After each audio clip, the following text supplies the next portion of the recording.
Hi everyone, फिर से एक नए वीडियो में आपका स्वागत है। मैं हूं पंकज कुमार और आप देख रहे हैं ब्राइट स्टडी। आज मैं प्रकाश के परावर्तन तथा अपवर्तन से प्रश्नोत्तरी करने वाला हूं। तो आइए शुरू करते हैं।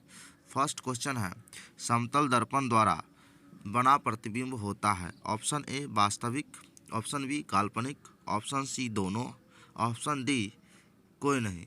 तो इसका सही जवाब क्या होगा बताएं। तो देखिए, इसका सही जवाब है ऑप्शन बी, यानी कि काल्पनिक राइट आंसर हो जाएगा। आइए क्वेश्चन नंबर 2 देखते हैं। जब प्रकाश की किरण हवा से कांच में प्रवेश करती है तो मुड़ जाती है। ऑप्शन ए अविलंब से दूर, ऑप्शन बी अविलंब के निकट, ऑप्शन सी अविलंब के समांतर और ऑप्शन डी इनमें से कोई नहीं। तो इसका सही जवाब क्या होगा आप हमें बताएं। तो इसका सही जवाब हो जाएगा ऑप्शन बी, अविलंब के निकट, अविलंब के निकट। क्वेश्चन नंबर 3 है,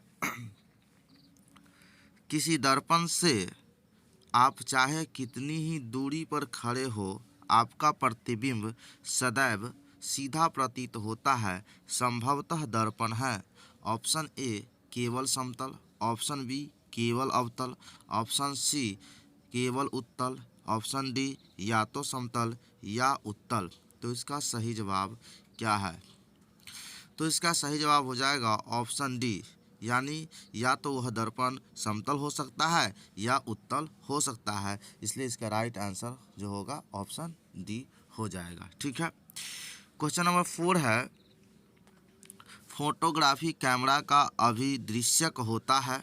ऑप्शन ए उत्तल लेंस, ऑप्शन बी अवतल लेंस, ऑप्शन सी उत्तल दर्पण और ऑप्शन डी अवतल दर्पण। तो इसका सही जवाब क्या होगा जल्दी से कमेंट करके बताइए। तो इसका सही जवाब है ऑप्शन ए, यानी उत्तल लेंस। क्वेश्चन नंबर 5 है, साइड मिरर के रूप में प्रयुक्त होता है।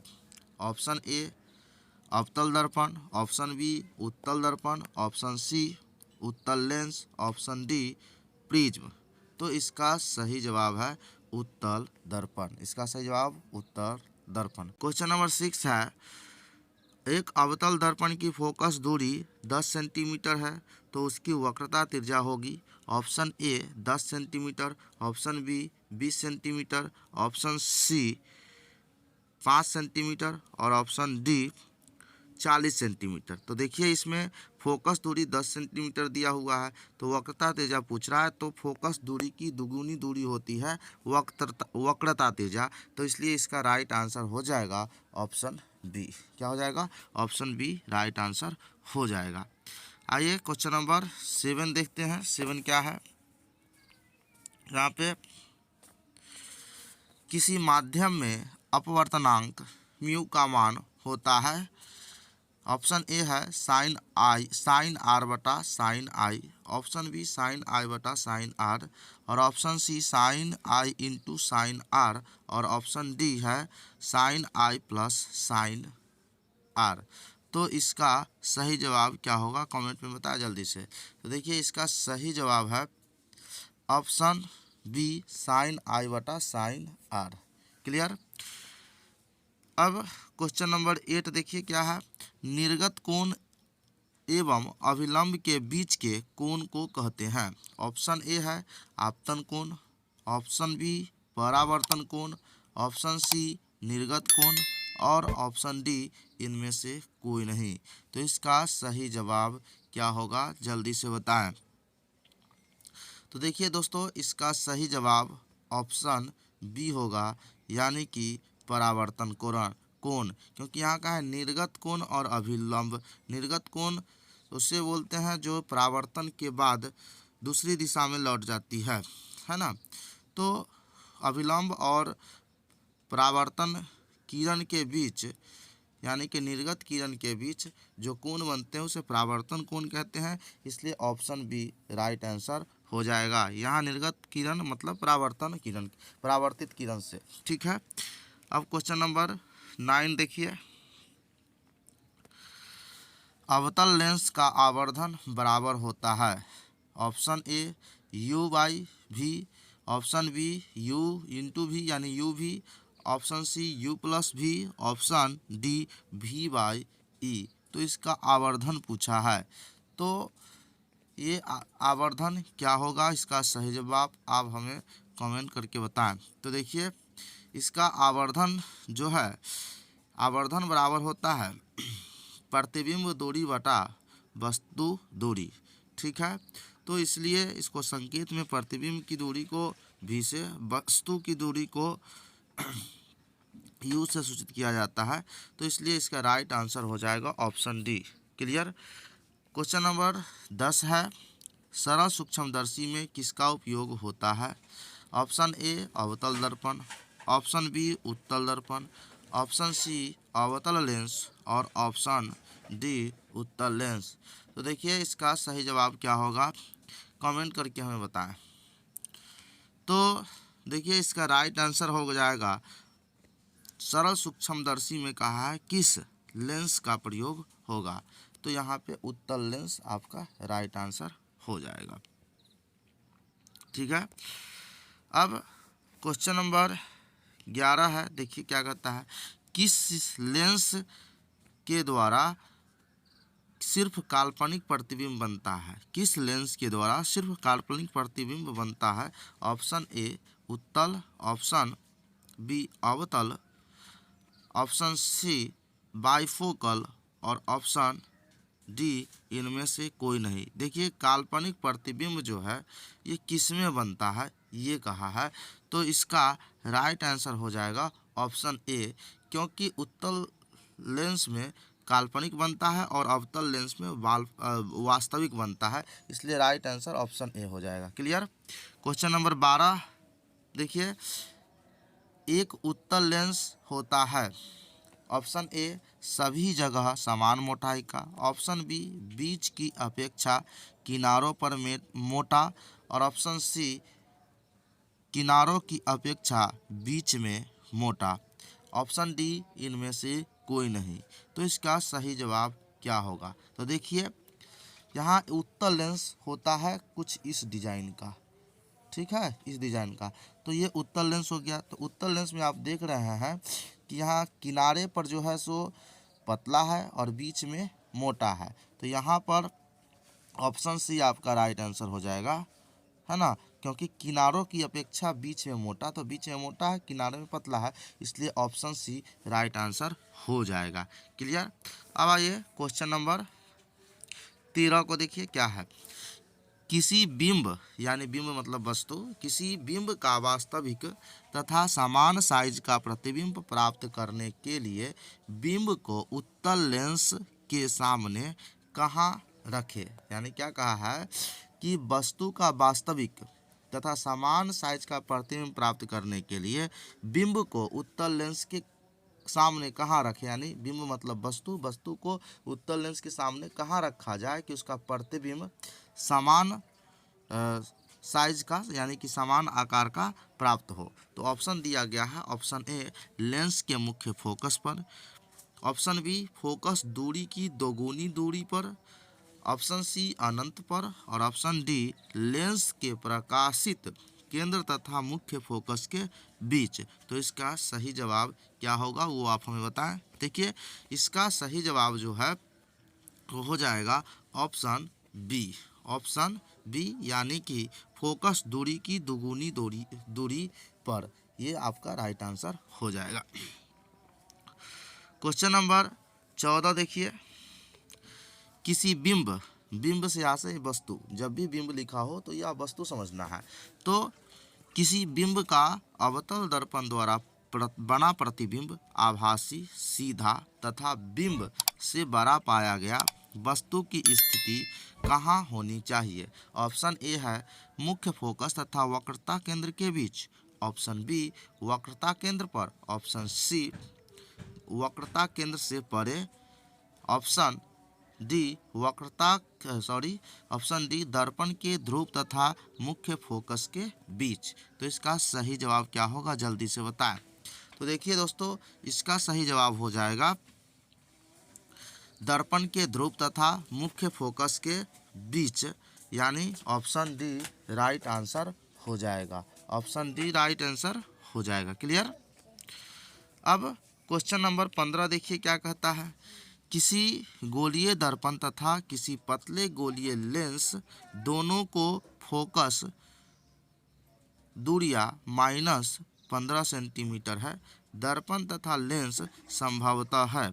ऑप्शन ए दोनों अवतल, ऑप्शन बी दोनों उत्तल, ऑप्शन सी दर्पण अवतल तथा लेंस उत्तल, दर्पण उत्तल तथा लेंस अवतल। तो इसका सही जवाब क्या होगा कमेंट में बताएं। तो देखिए इसका सही जवाब हो जाएगा दर्पण जो होगा वो उत्तल होगा, अगर लेंस है तो वह है अवतल हो जाएगा। इसलिए इसका राइट आंसर जो होगा ऑप्शन डी राइट आंसर हो जाएगा। क्लियर। अब क्वेश्चन नंबर 16 देखेंगे। 16 क्या है कहता है कि दाढ़ी बनाने में कौन सा दर्पण उपयुक्त है। दाढ़ी बनाने में कौन सा दर्पण उपयुक्त है। दाढ़ी बनाने में कौन सा दर्पण प्रयोग में आता है। तो ऑप्शन ए है समतल दर्पण, ऑप्शन बी उत्तल दर्पण, ऑप्शन बी उत्तल दर्पण है, और ऑप्शन सी अवतल दर्पण, और ऑप्शन डी इनमें से कोई नहीं। तो इसका सही जवाब क्या होगा। तो देखिए दाढ़ी बनाने में जो दर्पण प्रयोग में आता है वो है ऑप्शन बी, क्योंकि उत्तल दर्पण का प्रयोग होता है उसमें, इसलिए ऑप्शन बी राइट आंसर हो जाएगा। क्वेश्चन नंबर 17 की ओर देखिए। 17 क्या है यहाँ पे 17 नंबर क्वेश्चन है। गोलीय दर्पण में फोकसांतर एवं वक्रता त्रिज्या के बीच संबंध, यानी कि फोकसांतर और वक्रता त्रिज्या, यानी फोकस और वक्रता त्रिज्या के बीच जो है सो इसमें संबंध पूछ रहा है। ऑप्शन ए है r बराबर 2f, ऑप्शन बी 2, और ऑप्शन सी f बराबर r/2, और ऑप्शन डी r बराबर f/2। तो यहाँ पे सही जवाब क्या होगा ये पूछ रहा है आपसे। तो इसका राइट आंसर जो हो जाएगा वो होगा ऑप्शन सी f बराबर r/2, f बराबर r/2। हालांकि यहाँ पे ऑप्शन ए दिया है r बराबर 2f, तो ये भी सही होना चाहिए, लेकिन ऑप्शन सी अगर है इसका तो इसमें थोड़ा सा टाइपिंग मिस्टेक है। यहाँ पे देखिए वक्रता त्रिज्या को जो है सो कैपिटल R से सूचित किया जाता है। ठीक है, इस प्रकार से तो कैपिटल R से सूचित किया जाता है, यानी f बराबर r/2 होनी चाहिए। ठीक है, तो यहाँ पे स्मॉल r नहीं होना चाहिए, यानी कि ऑप्शन सी यहाँ पे राइट आंसर हो जाएगा। ठीक है, f बराबर r/2। क्वेश्चन नंबर 18 है। देखिए अगर किसी अवतल दर्पण की फोकस दूरी f तथा वक्रता त्रिज्या r हो तो यहाँ पे ऑप्शन देखिए सेम क्वेश्चन उसी तरह का है। ऑप्शन ए है f बराबर r/2, ऑप्शन बी f बराबर 2r, ऑप्शन सी f बराबर 3r/2, और ऑप्शन डी f बराबर 0, 0। तो यहाँ पे मैंने क्या बताया था अभी जस्ट कि वक्रता त्रिज्या को कैपिटल R से सूचित किया जाता है। तो यहाँ पे राइट आंसर जो होगा ऑप्शन ए राइट आंसर हो जाएगा। ठीक है, आइए क्वेश्चन नंबर 19 की ओर चलते हैं, और 19 में कहता है कि अवतल दर्पण से परावर्तन के बाद किरण किस बिंदु से गुजरेगी। ऑप्शन ए सी बिंदु से, ऑप्शन बी एफ बिंदु से, ऑप्शन सी पी बिंदु से, ऑप्शन डी सी और एफ के बीच से।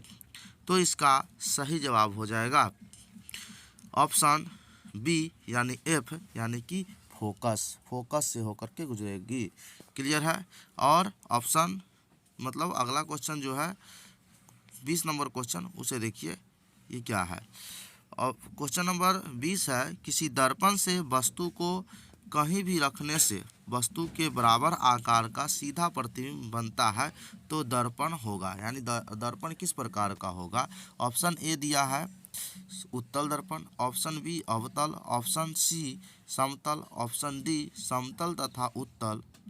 तो इसका सही जवाब हो जाएगा समतल दर्पण, कहीं भी रखने पर बराबर आकार का बने, तो ये ऐसा होता है समतल दर्पण में। इसलिए इसका जो राइट आंसर हो जाएगा ऑप्शन सी राइट आंसर हो जाएगा। ठीक है, क्वेश्चन नंबर 21 देखिए, प्रकाश के परावर्तन के कितने नियम हैं। बहुत ही साधारण क्वेश्चन है। तो प्रकाश के परावर्तन नहीं सॉरी अपवर्तन, अगर परावर्तन भी पूछा जाए ना तो उसमें भी 2 होगा, अपवर्तन भी पूछा जाए तो इसमें भी 2 होगा, तो इसलिए इसका राइट आंसर हो जाएगा ऑप्शन बी। ठीक है, प्रकाश के अपवर्तन के नियम जो है 2 है और परावर्तन के नियम भी जो है वो 2 ही हैं। ठीक है, क्वेश्चन नंबर 22, प्रकाश का वर्ण विक्षेपण किस उपकरण से संभव है। ऑप्शन ए दर्पण, option B lens, option C prism और ऑप्शन डी कांच की सिल्ली, यानी कि इसका सही जवाब है ऑप्शन सी, क्योंकि प्रकाश का जो वर्ण विक्षेपण होता है वह प्रिज्म से ही संभव है। ठीक है, क्वेश्चन नंबर 23 देखिए,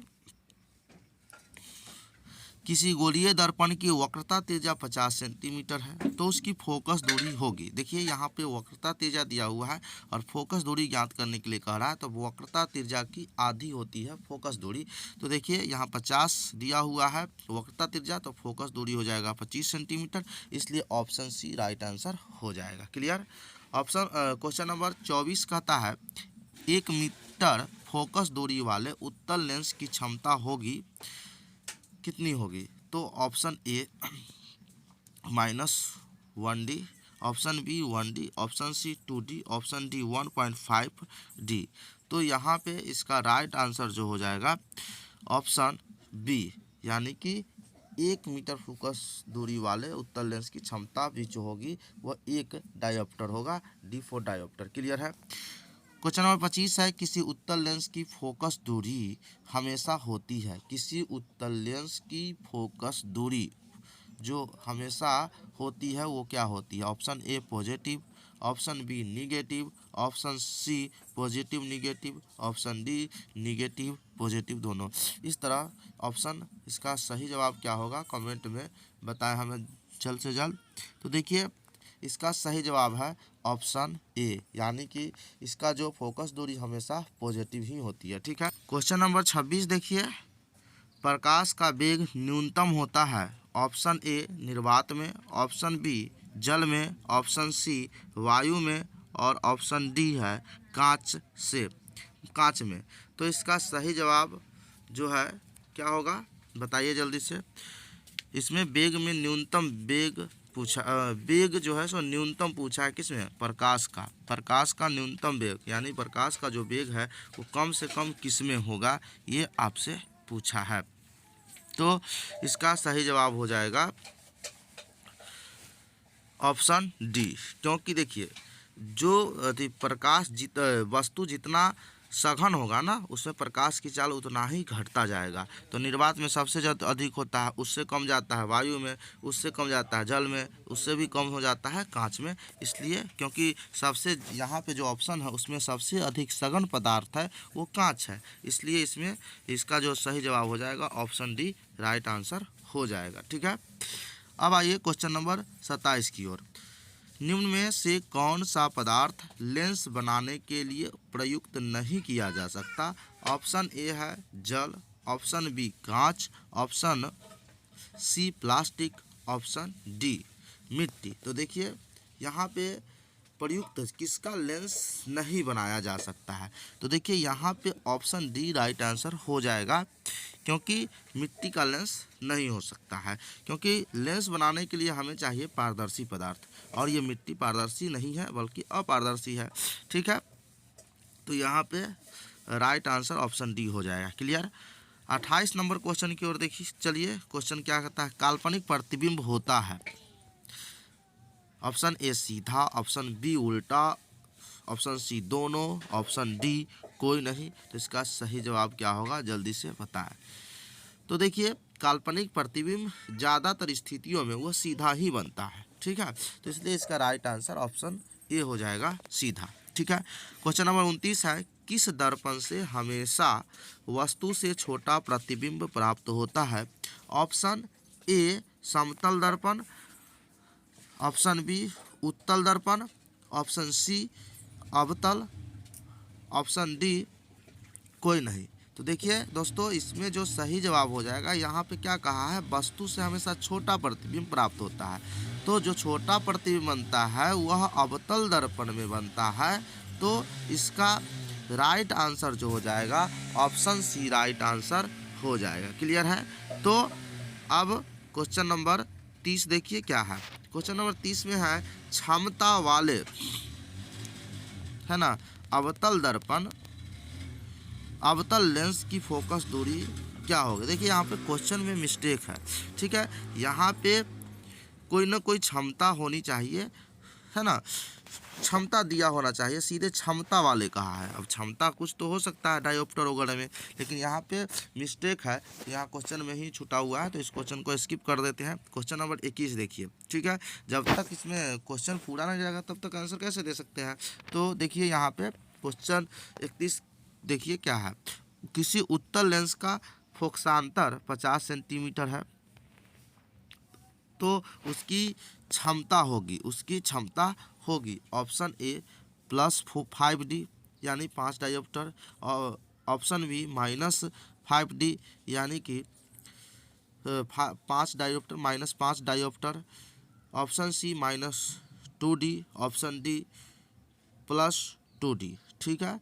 तो इसका सही जवाब क्या होगा, देखिए कमेंट करके बताइए। यहाँ फोकसांतर जो दिया है वो 50 सेंटीमीटर दिया हुआ है, तो उसकी क्षमता कितनी होगी।